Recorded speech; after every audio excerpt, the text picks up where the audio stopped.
सभी साथियों को नमस्कार। जैसा कि आप सब जानते हैं कि आज हम लोगों की मीटिंग पुरानी नियमावली को लेकर के सलोरी दुर्गा पूजा पार्क में हुई, जिसमें पर्याप्त मात्रा में साथी उपस्थित रहे और ये निर्णय लिया गया कि कल हम लोग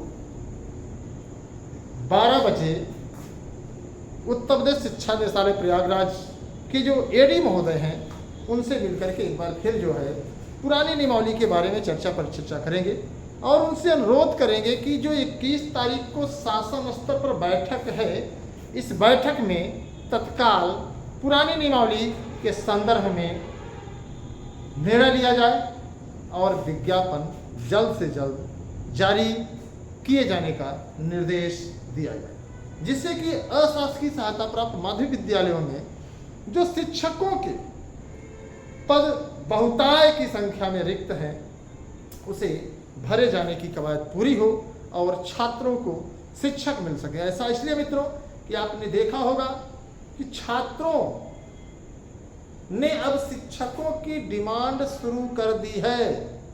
छात्र अब आंदोलन करने लगे हैं।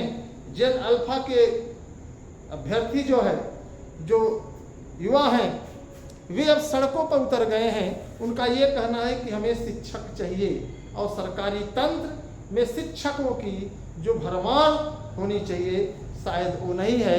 और ऐसा इसलिए है कि सरकार छात्र शिक्षक अनुपात के नाम पर पूरे प्रदेश के अशासकीय सहायता प्राप्त विद्यालय ही नहीं, माध्यमिक विद्यालय चाहे वो जीआईसी हो, चाहे वो जीजीआईसी हो, चाहे वो एडेड हो, चाहे नॉन एडेड, सभी में जो शिक्षक की चयन करने की प्रक्रिया है बहुत धीमी गति से है।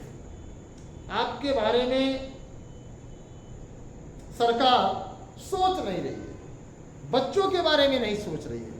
आप ऐसे समझिए 2022 में एक विज्ञापन आया था 4163 पदों का, और वो विज्ञापन मित्रों मुझे कहने में बड़ा दर्द महसूस हो रहा है कि 22 में आया और 26 में अभी तक पूरा नहीं हुआ है। इसमें भी विवाद आ गए हैं, जैसे हिंदी में, संस्कृत में और अंग्रेजी में सीधे सीधे विवाद दिख रहे हैं। और कई विषय हैं जो विषय विशेषज्ञ साथी हैं वो इसके बारे में गंभीरता से डिटेल में चर्चा कर रहे हैं।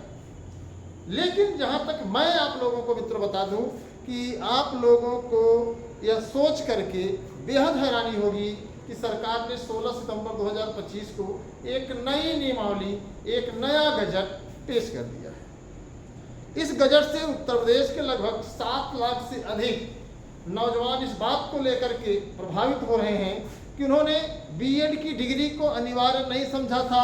उन्होंने सोचा था कि हम जब प्रवक्ता ही बनेंगे तो अपने माँ बाप के खून पसीने की लाखों की गाढ़ी कमाई हम क्यों बर्बाद करें, क्योंकि जो डिग्री हमें जरूरत है हम वही डिग्री लें तो ज़्यादा बेहतर है। तो अब आप लोग समझ सकते हैं कि कई लाख अभ्यर्थी ऐसे हैं जो सिर्फ और सिर्फ पीजी बेस पर अर्थात बीए एमए बेस पर नौकरी के सपने को सजाए थे। हालांकि उनकी मजबूरी थी कि हम इतना पैसा लाएंगे, आज फीस तो आप देख ही रहे हैं, दिन दहाड़े लूट है। तो ऐसे में आप लोग अनुमान लगा सकते हैं कि सरकार पूंजीपतियों की है, धन पशुओं की है, बाहुबलियों की है, बेरोजगारों की नहीं सुन रही है, गरीबों की नहीं सुन रही है। हाँ, अलग बात है कि चुनावी मुद्दे में आकर के सरकार महिलाओं को 50,000 दे रही, वो भी 20,000 पहले, 30,000 बाद में। तो ये जो तमाम तरीके के लुभावने वादे सरकार कर रही है, इससे बेहतर है कि सरकार लोगों को शिक्षित करे, उससे बेहतर है कि सरकार लोगों को रोजगार मुहैया कराए। ये रेवड़ी बांटना न बांटे या एक खैरात की जो दुकान सरकार ने लगाई है इसको न करे तो ज़्यादा बेहतर है। बाकी आप इस मुद्दे पर क्या कहना चाहेंगे, मैं आपसे चाहूँगा कि आप कमेंट बॉक्स में अपनी राय दें और इस वीडियो को अधिक से अधिक साथियों तक शेयर करें, जिससे कि वे कमेंट में अपनी राय दे सके कि क्या युवा मंच टीम द्वारा जो प्रयास चल रहा है, जो लगातार संघर्ष चल रहा है, यह संघर्ष जो है सही दिशा में है या गलत दिशा में। आपने देखा होगा कि सामान्य अध्ययन के प्रश्नों को भी शामिल किया जा रहा है, जबकि अगर हम ध्यान से देखें तो यूपी स्पेशल का दूर दूर तक कोई जिक्र नहीं है। पूरे मतलब इतिहास भूगोल को पूरा ला के झोंक दिया है करंट अफेयर्स को। भाई मैं तो सीधे सीधे कहता हूँ कि हिंदी के शिक्षक के लिए आखिर जीएस सामान्य अध्ययन की क्या जरूरत है, बहुत साफ शब्दों में बता रहा हूँ।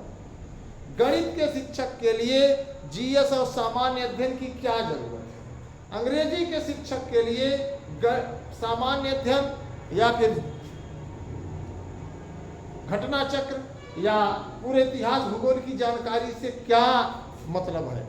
सरकार को चाहिए कि विषय विशेषज्ञों का चयन करे तो ज़्यादा बेहतर होगा। हालांकि मैं एक बात स्पष्ट बता दूं कि जितने भी अधिकारी हैं, जितने भी कर्मचारी हैं, ये सरकार को गलत दिशा में ले जा रहे हैं।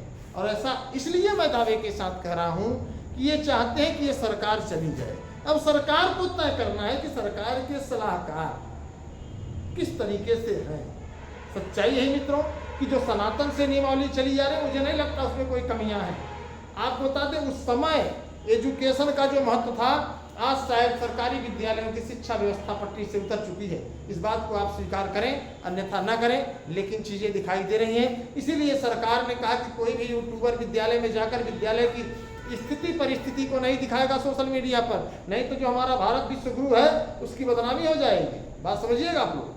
तो जब सोशल मीडिया पर नहीं दिखाएंगे चीज़ों, मैंने देखा कि जब सरकार के गुर्गे आते हैं तो जो चीज़ें खराब होती हैं उसे तोप दिया जाता है, ढांक दिया जाता है ताकि इस पर किसी की नज़र ना पड़े। तो जब सरकारों की नीति ऐसी है कि पर्दा लगाओ अभियान हो जाता है, तो मित्रों थोड़ा सा मैं कहना चाहूँगा कि आप पर्दे के पीछे भी झांक कर देखिए कि आखिर क्या हकीकत दिखाई दे रहा है, क्या फसाना दिखाई दे रहा है।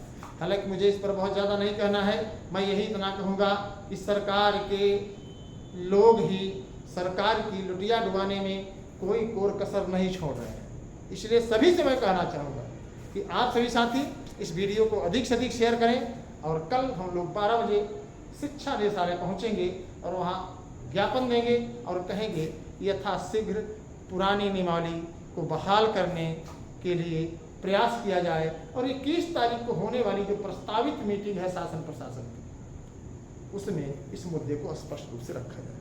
बाकी आपकी क्या राय है? अगर कुछ सुझाव देना चाहते हैं तो आप निश्चित तौर सुझाव दें। मुद्दे हमारे वही हैं, प्राविधिक कला, हिंदी, अंग्रेजी, संगीत, खेल एवं शारीरिक शिक्षा और प्रवक्ता में नाटकीय। तो आप कमेंट बॉक्स में मुझे सुझाव दे सकते हैं। बाकी मैं आपके सपने को बेहतर बनाने के लिए, आपके भविष्य को बचाने के लिए, आपके आन बान शान और सम्मान में हर पल हर क्षण पूरी ईमानदारी से खड़ा हूं। धन्यवाद, नमस्कार, शुभ रात्रि। उम्मीद करता हूं कि आप लोग स्वस्थ और मस्त होंगे और कल पूरी मजबूती के साथ अवश्य इस मिशन को पूरा करने के लिए पहुंचेंगे। जय हिंद।